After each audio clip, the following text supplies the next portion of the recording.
All right, next up, let's take a peek at the steering wheel here. But this is absolutely beautiful. I love the pony here. It just looks so damn nice. All right, starting off, let's start from the left side of the steering wheel here. So a couple things to point out. We've got our seek buttons here. So we can change between radio stations here. If our phone was connected, we can change between songs. We can either increase or decrease the volume using the rockers here instead. And then this middle one is going to be our mute button. So we can essentially turn the audio on or off. Moving down a little bit, now this is the 201 version, so the premium version of the Mustang, so we've got adaptive cruise control. So the adaptive cruise control system essentially is a set it and forget it. You set your speed to 120 kilometers on the highway. If the vehicle in front of yours slows down, yours will automatically brake. If they get out of the way, it'll pull you right back up to your speed again as well. So it's a great system there. We know that the system's turned on there, so when we press that button, so as you saw, lanes have shown up there. So we've got the system on right now, and then we've got our distance indicators from there.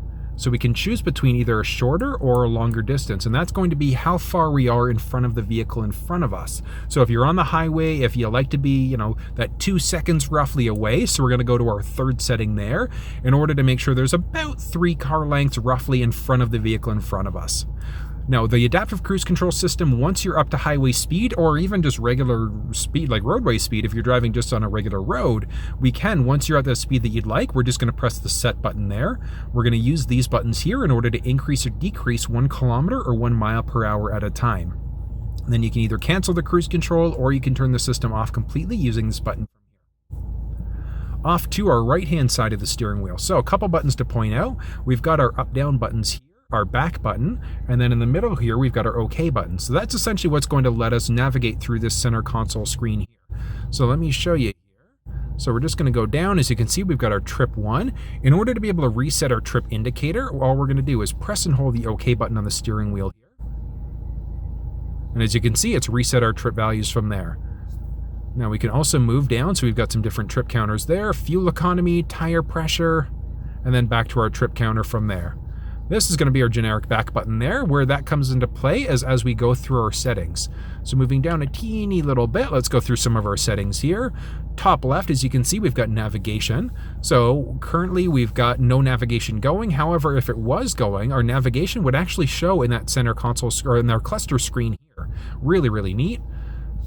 But we've also got the ability to look between previous addresses, favorites, or nearby point of interest rather than going through our center screen there. So we can go through our cluster screen rather than having to come off to the side screen here.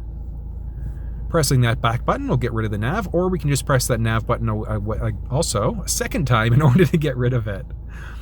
A few other buttons here. So we've got our phone button. So the right hand of this top button here is going to let us answer a phone call, whereas the bottom button here is going to hang up a phone call. Last one here are going to be our settings, and this is where we get into some different options. So we've got our trip fuel info settings there, which is automatically going to show up and down. We've got our driver assist settings. So our driver assist, interesting. So we've got our auto engine off. So that's when the vehicle will come to a stop. So essentially when you're stopped at a light or at a stop sign for an extended period of time, it'll automatically kill power to the engine. So that's really a matter of personal preference. We can turn it off using that system there. Blind spot indicators lets you know if anybody's entered the blind spot on either side of the vehicle. Now, if we look up, so it's going to show up. So if we see this little guy, there we go. So that's actually going to highlight orange whenever somebody's entered the blind spot on either side of the vehicle. Moving down here, we've got our pre-collision assist. Pre-collision assist, I do recommend keeping it on, and the reason why is, so big one is going to be this active braking. So if you're potentially going to get in a collision, if you're not braking, the vehicle will automatically brake for you to help you avoid a potential collision. So I do recommend keeping that one on. Again, it's a matter of personal preference though. Cross traffic alert, if a vehicle's coming at us from a perpendicular direction, so either from our left or our right side, we will get an alert letting us know that there's a vehicle there. So you can turn that one off if you're not a fan. When it comes to cruise control, we've got 2 types. So it's by default going to be adaptive cruise. So that's the adaptive cruise settings we've just gone through here. Or we can switch back to our normal cruise control. So if you prefer normal cruise instead. Our driver alert is going to be tied into the lane keeping system. So if we get too many warnings from the lane keeping system because we're going into a lane without signaling, we'll get a message letting us know that we should probably stop. The rear parking aid is that beeping that we get as we back up into an obstacle. As we back up, I should say, hopefully not into an obstacle, but as we get closer to an obstacle, that we get that beeping that we get there. So I'm actually just going to flip us into reverse here just so you can listen to what that sounds like.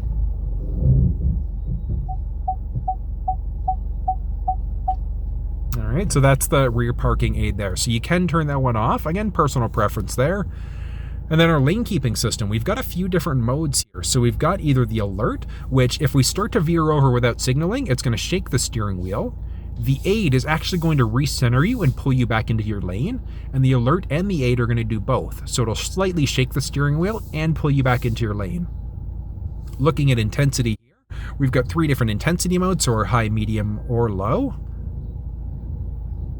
So I don't know if you could really hear that. Not really, but the best way for me to describe the feeling here, if you ever slightly start to veer off the road on a highway and that pavement that you get, that split pavement, so that's that feeling that you get, that rumble pavement that you get. That's essentially what's going to feel like on that steering wheel. Moving back out from here, we've got our wipers as well. So our courtesy wipe, I recommend keeping that one off. What that does is when the vehicle's first started up, it's going to essentially give you one wipe on the steering wheel. Or on the windshield wipers, I should say. Like, that'd be amazing if I could do that for the steering wheel. Ugh. Lastly is going to be our rain sensing wipers. So you can control the windshield wipers from here, so off of our right stick, or you can leave it just for rain sensing, and the vehicle is going to determine how fast or slow it should be going. Speaking of wipers, so we've got the ability to select the intensity of the windshield wiper here. And then in order to use the fluid, we're going to pull in towards us. So when we pull in towards us, that's going to let the fluid go. Moving back here and back again. Speedometer, so as of right now, it's strictly showing kilometers per hour. We can also show that miles per hour split screen there instead. And then into our advanced settings, we've got vehicle, so our alarm. Ask on exit, do we want the alarm to go? Easy entry exit is going to be with our key fob. So with our key in our pocket, we don't have to use the unlock button. Intelligent access, same idea. Our lighting, auto high beam. So our auto lamp delay is going to be when the vehicle's locked, how long do the lights stay on for? Whereas the auto high beam, it's automatically going to turn the high beams on for us. So yeah, can we manually turn them on ourselves by pressing or pulling the stick? Absolutely. Or you can let auto high beam do the work. It's going to flip them on if it's too dark, and then it'll automatically dim the high beams for you as well if it senses an oncoming vehicle. It's a really, really smart system, so I do recommend using that. Our locks, we've got the auto unlock, feedback, mislock, and then the big one is going to be our remote unlock. So when the vehicle is unlocked, do all doors get unlocked, or is it just the driver door first? From here, our switch inhibitor, so where that comes into play is if the vehicle's turned on, you leave the vehicle with the key fob in your pocket. It essentially lets somebody not just drive away in your car. So I do recommend make sure you keep that one on. Oil life reset, when you get an oil change done, we can do a reset.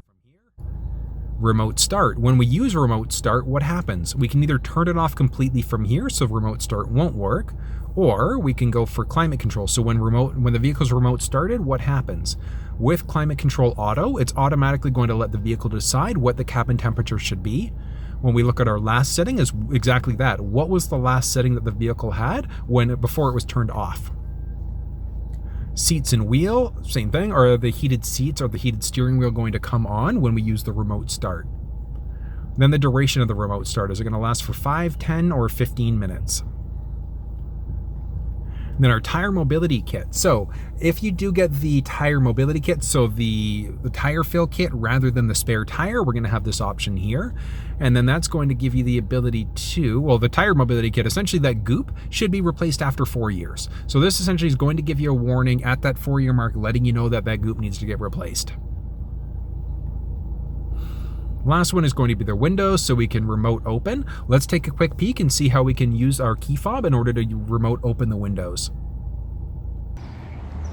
In order to use the key fob, in order to roll the windows down, it's very straightforward. All we're going to do is press that unlock 3 times. On the 3rd press, you're going to hold it in place. So 1, 2, 3, and hold. There you go. As you can see there, roll the windows down using the key fob, release, and you're set to go.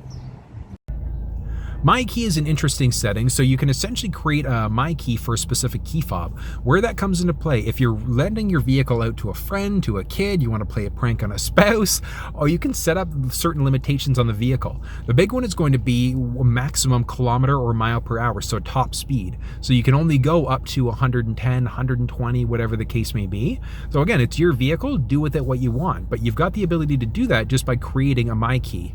So by creating the my key here. Reference your owner's manual in order to really be able to see how that system's set up. Last one is going to be our display setup, so our measurement units. Are we going to go miles or liters per 100, kilometers per liter?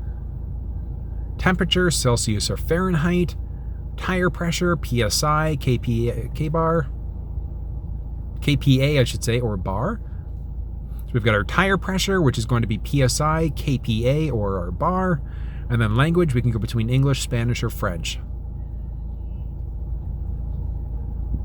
And that's going to be our basic settings there. And a couple other ones to point out. So on the very bottom of the steering wheel here, we've also got our audio button. So that's going to let us change between our audio sources. So AM, FM, Sirius XM, or if our phone was connected, that would show up here.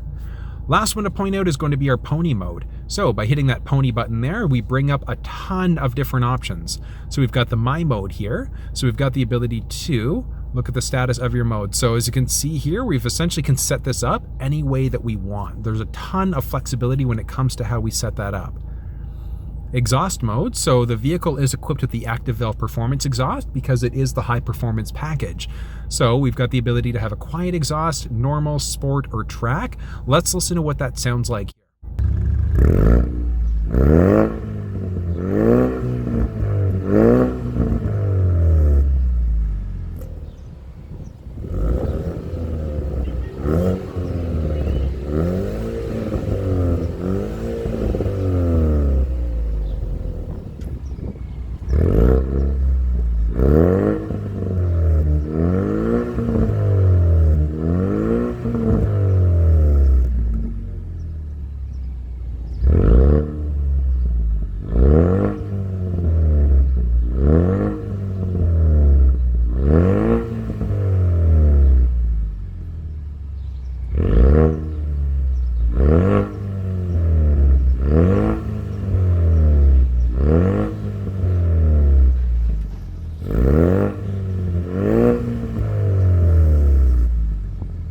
Here we've got some track apps, so we've got acceleration timer, brake performance, line lock, lap timer. It is really, really cool.